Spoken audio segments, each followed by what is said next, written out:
ዳዊት ከረኝነቱ ዘመን ጀምሮ ይዘምር ነበር ለእግዚአብሔር። እረኛ ሆኖ ይዘምር ነበር፣ ንጉስም ሆኖ ደግሞ ይዘምር ነበር። በእረኝነቱ ዘመን በገና እየደረደረ በጎቹን ይጠብቅ ነበር፣ ለእግዚአብሔር ቅኔ ይቀኝ ነበር፣ ያመሰግን ነበር። እንደውም በገና መደርደሩና እግዚአብሔርን ማመስገኑ ነው ወደ ቤተ መንግስት እንዲገባ ራሱ እድል የሰጠው። ለሳኦል እየመጣ በገና እንዲደረድር አንድ ብላቴና አመጡለት ተብሎ መጥቶ እየደረደረ የሳኦልን እርኩስ መንፈስ እስከ ማራቅ የሚደርስ ዝማሬ ያቀርብለት ነበር። ስለዚህ ዳዊት እረኛ ሆኖ እግዚአብሔርን በትጋት ያመሰግን ነበር። እረኛ ሆኖ ማመስገኑ አይደለም የበለጠ የሚገርመው፣ ንጉስ ሆኖም እግዚአብሔርን ያመሰግን ነበር። ሰዎች እረኛ እያሉ እግዚአብሔርን ማመስገን ብዙ አይከብዳቸውም። ንጉስ ሆኖ ግን እግዚአብሔርን ማመስገን ይከብዳል አይከብድም? ይከብዳል ለብዙ ሰው። ድሮ ልጆች እያለን መዘምራን ሆነን የሚሉ በጣም ብዙ ባለስልጣኖች አሉ፣ በጣም ብዙ ባለሀብቶች አሉ። በድህነት ጊዜ በልጅነት ጊዜ እግዚአብሔርን ማመስገን በጣም ቀላል። ንጉስ ሆነ ግን ባለስልጣን ሆነ ግን ሹመኛ ሆነ ግን ትልቅ ቦታ ላይ ሆነ የዛኔ መዘመር በጣም ከባድ ነው። ባይሆን ሌሎች ሲዘምሩ መሸለም ይቀላል። ልጆች ሰብስበው እስቲ ዘምሩ ብለህ ጎሽ ብለህ ዳዊት ቤተ መንግስት ውስጥ መዘምራን አሰልፎ እነሱ ሲዘምሩ ገንዘብ እያወጣ ይሸልማቸው፣ ካባ ይሸልማቸው ነበር አይልም። ራሱ መሃል ገብቶ ምን ይለም ይዘል እስክትንቀው ሚስቱ ሜልኮል እንደ የእስራኤል ንጉስ እንዴት እንደምናምንቲዎች እርቃኑን መጣሉ ብላ ባሽሙር እስክታሾፍበት እንዴት ያማረ ነው እያለች እስክትዘብትበት ድረስ እስክትንቀው ድረስ አመስግኗል። ለምን? እዚያ ቦታ ላይ እዛ ክብር ላይ ያስቀመጠው ማን ነው? እግዚአብሔር ነው። እረኛ እያለም አምላኩ እግዚአብሔር ነው፣ ንጉስም እያለ እግዚአብሔር። ዝማሬውም ላይ እግዚአብሔርን እረኛዬ ነው ሲል ታገኛላችሁ አይደል? እግዚአብሔር ምኔ ነው? እረኛ ስለሆነ ዳዊት እንደ እረኛም ይገልጸዋል። መልሶ ደግሞ እግዚአብሔር እሰ ንጉስ ውእቱም ቅድመ አለ፣ እግዚአብሔር ካለም አስቀድሞ ንጉስ ነው ደግሞ ይላል። እንደ ንጉስነቱ እግዚአብሔርን ንጉስ አድርጎ ዘምሮለታል። እንደ እረኛም አድርጎ የሚያሳጣኝ የለም በለመለመ መስክ ያሳድረኛል እያለ የመልካም እረኛ ጠባይ ያለው አድርጎ ዘምሮለታል። እና የዳዊት መዝሙር በጣም አስገራሚ ነው። ሶስት አይነት ቅርጽ አለው መዝሙረ ዳዊት። አንደኛው ከዳዊት በህይወት መኖር በፊት የተፈጸሙ ነገሮችን ይመለከታል። የነ ሙሴ የሌሎችም ነቢያት ጸሎትና ልመና እና የተፈጸመው የእስራኤል ታሪክ፣ እስራኤል ከግብጽ ባርነት ነፃ የመውጣታቸው ባህር የመከፈሉ ታሪክ በመዝሙር ውስጥ ሲዘምር ታገኙታላችሁ። ከሱ በፊት የነበሩ ነገሮችን ነብዩ እግዚአብሔር ዳዊት ዘምሯል። ሁለተኛ በሱ ዘመን የነበሩ ነገሮችን ዘምሯል። ሶስተኛ ከሱ በኋላ የሚመጡትን ዘምሯል። ከሱ በኋላ የሚመጡትን ደግሞ በትንቢት መልክ በጣም የተዘረጋ ነው የዳዊት መዝሙር። እሱ ከሞተ በኋላ ስለሚነሱ ነገስታት፣ እሱ ከሞተ በኋላ እስራኤል ላይ ስለሚደርስ መከራ ዘምሯል። አልፎ ተርፎ ስለ ክርስቶስ መወለድ በኤፍራታ ሰማነው፣ በዱር ውስጥ አገኘነው ብሎ መተው ሰባ ሰገል እጅ መንሻ እንደሚሰጡ እንደሚሰግዱለት፣ ከሩቅ ነገስታት መተው እንደሚያከብሩት ዘምሯል። እስከ ስቅለቱ ድረስ ሄዶ ደግሞ ሐሞትና ከርቤን አጠጡኝ ብሎ እጅና እግሬን ቸነከሩኝ ብሎ የክርስቶስን የዕለተ ዓርብ ስቃይ ደግሞ መነሳቱን እግዚአብሔር ከእንቅልፍ እንደሚነቃ ተነሳ ብሎ እርገቱን አምላክ በእልልታ እግዚአብሔር በመለከት ድምፅ ምን አለ አረገ። ምጽአቱን ደግሞ ገና ከኛ በኋላ የሚመጣውንም ተናግሯል። እግዚአብሔር ግልጦ ነው ይመጣል፣ አምላካችን ዝም አይልም ይላል። ስለዚህ ዳዊት ብዙ ትንቢት ተናግሯል። በሕይወት ዘመኑ ደግሞ ያለውን ዘምሯል። የዳዊት መዝሙር ምስጋና ብቻ አይደለም፣ ይገርማቸዋል። ሐዘን ላይ ሲሆን ሐዘኑን ይዘምራል፣ ደስታ ላይ ሲሆን ደስታውን ይዘምራል። እግዚአብሔር ልብና ኩላሊትን ይመረምራል አይመረምርም? ያውቃል አይደል? ስለዚህ ውስጥ ሐዘን ላይ ሆኖ በአፍ ብታመሰግነው እግዚአብሔር ልዩነቱን ያውቃል። ስለዚህ ዳዊት ሲበሳጭም ብስጭቱን ብሶቱን ዘምሯል። አምላኬ አምላኬ ለምን ተውከኝ ይላል። እስከ መች ትረሳኛለህ? ጠላት ሲበዛበት፣ የሚጠሉት ሰዎች ሲበዙ፣ አቤቱ የሚጠሉኝ ምንኛ በዙ። ጭንቀቱን፣ ብሶቱን፣ ምሬቱን፣ ጥርጣሬውን ልሰናከል ትንሽ ቀረኝ ቀረብኩኝ፣ የኃጢአተኞችን ሰላም አይቼ ለወድቅ ቀረብኩ እያለ የራሱን እግዚአብሔር ልብ ስለሚያውቅ አንድ አባት አውግስጢኖስ የተባለ ሊቅ አለና እግዚአብሔርን ሲገልጠው ምን ይላል? ሁሌ እንዳመሰግን ብቻ ነው የምፈልገው ይለዋል። እግዚአብሔር ልቤ በጥርጣሬ እየተረበሸ እየተጠራጠርኩ እያለ ያን ጊዜም መዝሙር እንደዘምርለት ተጠብቅ ይሆን ከኔ ይላል። ውስጥህንም ጭንቀትህንም እኮ እንድዘምርለት ይፈልጋል። ልባችንን ይሰማል አይሰማም? ይሰማል። እና ዳዊት የተመረረ ቀን ታገኙታላችሁ። የሚያስጨንቁኝ ምንኛ በዙ፣ የሚያሰቃዩኝን አሰቃያቸው፣ የሚበድሉኝን በድላቸው።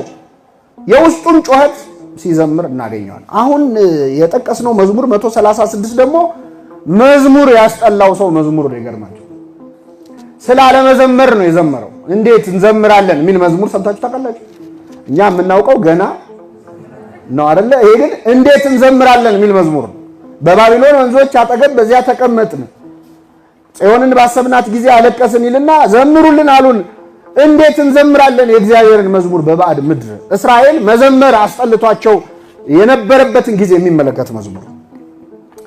በዚህ ታሪክ ላይ እንግዲህ ገና ሲጀምር በባቢሎን ወንዞች አጠገብ ርዕስ ያደረግነው በምን ወንዞች? በባቢሎን። ባቢሎናውያን እንግዲህ እስራኤላውያንን በግዞት ወስደው ሀገራቸው 70 ዓመት ሙሉ ያሰቃዩ ህዝቦች ናቸው።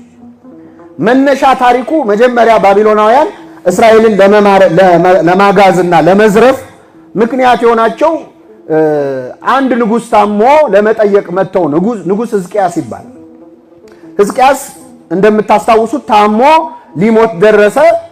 ነቢየ እግዚአብሔር ኢሳይያስ መጣና ትሞታለህና ቤትህን አስተካክል አለው። ልክ ይህን ሲለው ወዲያውኑ ፊቱን ወደ ግድግዳ አዞረና በኢየሩሳሌም አቅጣጫ ሆኖ አለቀሰ። ጸሎትም ሌላ ቃልም አልተናገረም። እግዚአብሔር ልብን ያየለ። ስለዚህ ወደ ግድግዳው ዞረ፣ ወደ አንጻረ ጽዮን፣ ወደ ኢየሩሳሌም፣ ወደ ቤተ መቅደሱ አለቀሰ። ማረኝ አለ። ከዚያ ወዲያው እግዚአብሔር ለኢሳይያስ ምሬዋለሁ ብለህ ንገረው ተመልሰ አለው። መጥቶ እንደ ትሞታለህ ያለው ነብይ ራሱ ተመልሶ መጥቶ 15 ዓመት ዕድሜ ተጨምሮልሃል። እግዚአብሔር ዕድሜ የሚሰጠው ንስሐ እንድንገባ ነው እንጂ የቀሩንን ኃጢአቶች እንድናካክስ ነው አይደለምና ማረው።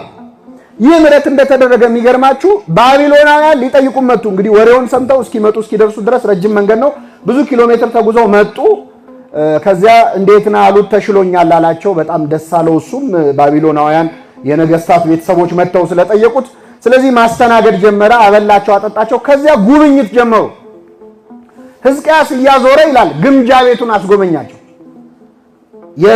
የእስራኤልን የቤተ መንግስቱን ንብረት ምን ያህል ወርቅ እንዳላቸው፣ ምን ያህል ብር እንዳላቸው መዛግብቱን እያዙ መሳሪያዎቹን ሳይቀር አሳያቸው። የጦር መሳሪያ ራሱ ስንት እንዳላቸው፣ ይሄን ያህል ቀስት አለን፣ ይሄን ያህል ጦር አለን፣ ይሄን ያህል ጋሻ አለን እያለ እያዞረ ቤተ መዛግብቱን በሙሉ ለባቢሎን እንግዶቹ አስጎበኛቸው። ጎብኝተው ጨርሰው ልክ ሲሄዱ ነብየ እግዚአብሔር ኢሳይያስ መጣ። አሁን የመጡት ሰዎች እነማን ናቸው አሉ። ባቢሎናውያን ናቸው። ምን አደረክ? ምን አሳያቸው? ያላሳየዋቸው አንድም ነገር የለም። ሁሉንም ነገር አዙሪ ያሳየቻቸው አለ።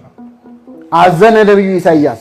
አሁን መጥተው እንዳዩ በዛው አይቀሩም፣ ተመልሰው ይመጣሉ። ያዩትን ንብረት፣ ያዩትን ወርቅ፣ ያዩትን ሀብት ምን ሊሉ ሊወርሱ ይመጣሉ። አገሪቱን ያቃጥሏታል።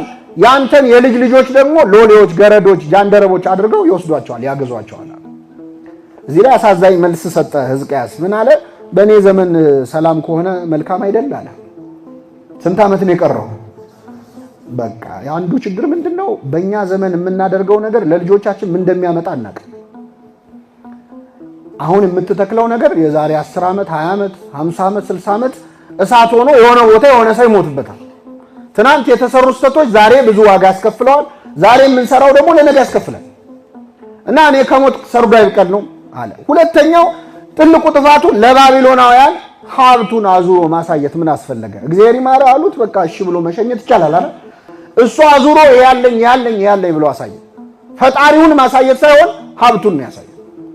ልክ እንደሱ እኮ ከሩቅ ሀገር የመጣች ንግስት መታ ጉብኝት ያደረገችለት ንጉስ ነበረ፣ ጠቢቡ ሰሎሞን አይደለ? ማናት ንግስቲቱ? ንግስተ ሳባ ማክዳ። እሷ ስትመጣ አዙሮ ሀብቱን አሳያት አይደለም የሚለው፣ ቤተ መቅደስ ወስዶ በእግዚአብሔር ፊት የሚያቀርበው መስዋዕት አሳያት። በማን ፊት የሚያቀርበው? ልክ ስታይ ነፍስ አልቀረላትም፣ ደስ አላት፣ ውስጧ ተደሰተ። እና ይህንን ጥበብ ማስተዋል የሰጠህ አምላኬ ነው ብላ እግዚአብሔርን አምና ሄደች። ለሰዎች ስኬታችንን የምናሳያቸው ከሆነ ሀብታችንን፣ ንብረታችንን፣ ዕውቀታችንን የምናሳያቸው ከሆነ ይቀኑብናል፣ ይጠሉናል። የኛን የነሱ ለማድረግ ያሴራሉ። መቼንም ምቀማው ይላሉ። ግን ሀብትህን፣ ስልጣንህን፣ ያለህን ነገር ከምታሳየው ያንን የሰጠህን ማንም ማሳየት ይችላል። እግዚአብሔርን ካዩ ካንተ ጋር ችግር አይኖርባቸውም፣ ምንጩን አገኙ ማለት ነው። እና ሕዝቅያስ አምላኩን ማሳየት ሲገባው ሀብቱን አሳየ። ባቢሎናውያንም እንደተፈራው መጡ፣ ዘመን ቆጥረው። ይገርማቸዋል። የኢሳይያስ ትንቢት ተፈጸመ። መተው መጀመሪያ ጎረቤቶች የእስራኤል የጽዮን ጎረቤቶች ኤዶማውያን የሚባሉ የኤዶም ልጆች የኤሳው ዘሮች ናቸው። ያዕቆብና ኤሳውን ታስታውሳላችሁ። የኤሳው ዘሮች ናቸው። እነሱ ከእስራኤል አጠገብ የሚኖሩ ጎረቤት ናቸው። መውጫ መግቢያዋን ኢየሩሳሌምን ያቋታል። ከባቢሎናውያን ጋር ተሻረኩ፣ ተነጋገሩ፣ ተስማሙ። ውስጡ መንገድ ጠቁመው መርተው ውስጥ አስገብተው አሳዩአቸው። የሚገርማቸው አፍርሱ አፍርሱ እያሉ ኢየሩሳሌም ፈራረሰች። ቤተ መቅደሱ ተፈረሰ። ሀብት ንብረቱን በሙሉ መዘበሩ። ጭካኔ የተሞላበት ሕፃናቱን አለት ላይ እስከ መፈጥፈጥ፣ ሽማግሌዎቹን ከሀገር ባቢሎን ድረስ ተጉዞ መሄድ አይችሉም ያሏቸውን አረጋውያን በተኙበት እየገደሉ በአሰቃቂ ሁኔታ የእስራኤልን ሕዝብ አግዘው ወደ ባቢሎን ወሰዷቸው። እስራኤል ባሪያ ሆኑ። ደሞዝ የማይከፈላቸው የባቢሎናውያን ንብረት ሆኑ። ሀብት ማፍራት አይችሉ፣ ንብረት ማፍራት አይችሉ፣ ማውረስ አይችሉ። የዛ ሀገር ዜጋ ሳይሆን ንብረት ዕቃ ሆኑ እና በባቢሎን ወንዞች አጠገብ በዚያ ተቀመጠ። እንግዲህ እስራኤል በልማዳቸው ሲከፉ ወንዝ ዳር መሄድ ይወዳሉ። ይሄ ብዙ ቦታ ታገኛል። ነህምያም ላይ ሊጾሙ ወደ ወንዝ ዳር ሄዱ። እዝራም ላይ ታገኛላችሁ። ሐዋርያት ሥራም ላይ ታገኛላችሁ። ክርስቶስም ወደ ባህር ብቻውን ሄደ ፈቀቅ አለ የሚል ታገኛል። ወደ ባህር ዳርቻ የከፋው ሰው ሄደ። እኛም ስለሌለን ነው እንጂ ብንሄድ አንጠላም አይደል? ሰው ሲከፋው ወደ ምን ትንሽ መንፈስ ይቀይራል። እና በባቢሎን ወንዞች አጠገብ በዚያ ምን አለን ተቀመጥን። ኤፍራጥስና ጤግሮስ የሚባሉ ወንዞች አሉ። እነዚያ ወንዞች ዳር ሄደን ተቀመጥ። ምን የሚሰማቸው ይመስላችኋል? አገራቸው አይደለም ያሉት፣ ሰው ሀገር ነው። ወደው አይደለም ሄዱት፣ እየተደበደቡ ነው ሄዱት።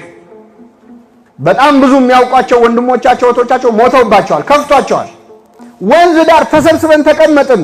ጽዮንን ባሰብናት ጊዜ አለቀሰ። ሀገር ውስጥ ስትሆን ምንም ላይመስል ይችላል። ከሀገር ስትወጣ የሀገር ጣዕም እያንዳንዱ ነገር ስቃይ ሆኖ ነው የሚመጣበት። በነገራችን አሁን ሰዎች ወጥተው ከኢትዮጵያ የኩበቱ ሽታ ምናምን ሲሉ እንስቃልና አሁን ምን ኩበት አሁን ምናምን ይናፍቃል። በነገራችን ሁሉ ነገር ነው ይናፍቃል። አገር ላይ ያለ መልካም ያልሆነ ነገር ራሱ ይናፍቃል። እጥረቱ፣ ችግሩ፣ ድህነቱ ራሱ ሰዎች የተሻለ ኑሮ ኖራለሁ ብለው መርጠው ወደው ተግዘው አይደለም መርጠው ወደው ውጭ ሀገር ከሄዱ በኋላ ወዲያውኑ ተመልሶ ዓላማቸው መቼ ነው ሀገር የምገባው? እንደ ተንከራተትን እኮ አለን ኢትዮጵያውያን። በተለይ እኮ ድንቅ እኮ ህዝቦች እኮ እዚህ ያለ ሰው ህልሙ እንደምንም መውጣት፣ እዛ ያለው ህዝብ ደግሞ ህልሙ እንደምንም መምጣት። እንደ ተሽከረከርን እንቀጥላለን።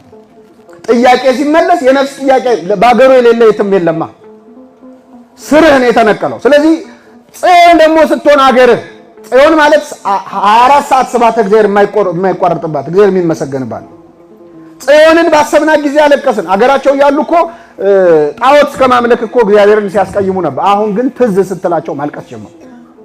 ባሰብናት ጊዜ አለቀስን። በሀያ ዛፎቿ ላይ መሰንቆቻችንን ሰቀልን።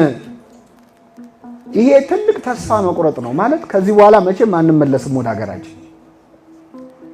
ስለዚህ በቃ ይቅርብን፣ ስብሐተ እግዚአብሔር ድጋሚ አናመሰግንም ብለው መሰንቋቸውን ምን አረጉ? ሰቀሉ።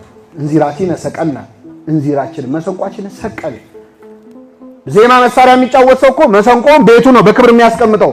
እነሱ ግን ዛፍ ላይ ነው የሰቀሉት። ያገኘ ሰው ይወሰደው ብለው በቃ እንመለስም ካሁን በኋላ ብለው ተስፋ ቆርጠው መሰንቋችንን ሰቀልን። የማረኩን በዚያ የዝማሬን ቃል ፈለጉብን። የማረኳቸው ባቢሎናውያን እስቲ ዘምሩልን ይሏቸው ጀመር። ይገርማቸው። እነሱ ምንድነው ባህላዊ ትርኢት ፈልገው ነው። እግዚአብሔር ሲመሰገናል። ልክ አሁን ቱሪስት አሁን ኢትዮጵያ መጥቶ ማህሌት ሲቆም ሲያይ በጣም ካልቸራል ዳንስ በጣም ጥሩ ነው ይላል። ለሱ ምንድነው የሚመስለው? ጭፈራ ነው። በቃ ባህላዊ ዘፈኑም ማህሌቱም ሁለቱም ጭፈራ፣ ከበሮም ያው ድራም ነው ለነሱ፣ ሌላ ታሪክ የለም። አቀማመጡ ቅርጹ ምናምን ለኔና ላንተ ነው የሚገባል። ስለዚህ ምንድነው አይታቸዋል፣ እንደሚያመሰግኑ ያውቋቸዋል። እስቲ አገርህን ዘፈን ዝፈንልኝ እንደማለት እስቲ ዝፈኑልን አሏቸው፣ ዘምሩልን አሉ። የጽዮንን ዝማሬ እማያምኑ ሰዎች እንደ ትርኢት ቁጭ ብለው አንተን መሀል ላይ አቁመው ዘምር ሲሉ ማለት ዘምሩልን አሉን። የወሰዱልን የጽዮንን ዝማሬ ዘምሩልን አሉን። የእግዚአብሔርን ዝማሬ በባዕድ ምድር እንዴት እንዘምራለን? ስብሐተ እግዚአብሔርን እንዴት በባቢሎን ጣዖት በሚመለክባት እንጨቱን ድንጋዩን አምላክ ብለው በሚጠሩባት፣ አመንዝራዎች በሞሉባት፣ ብዙ በሚያገቡባት፣ በሚዋለዱባት፣ ሕፃናትን መስዋዕት አድርገው ለጣዖት ለአምላክ መስዋዕት እያሉ ሕፃን እያረዱ የሚሰውባት አገር የእግዚአብሔርን ዝማሬ እንዴት እንዘምራለን? ከዚያ ምን አለ? ኢየሩሳሌም ሆይ ብረሳሽ ቀኜ ትርሳኝ።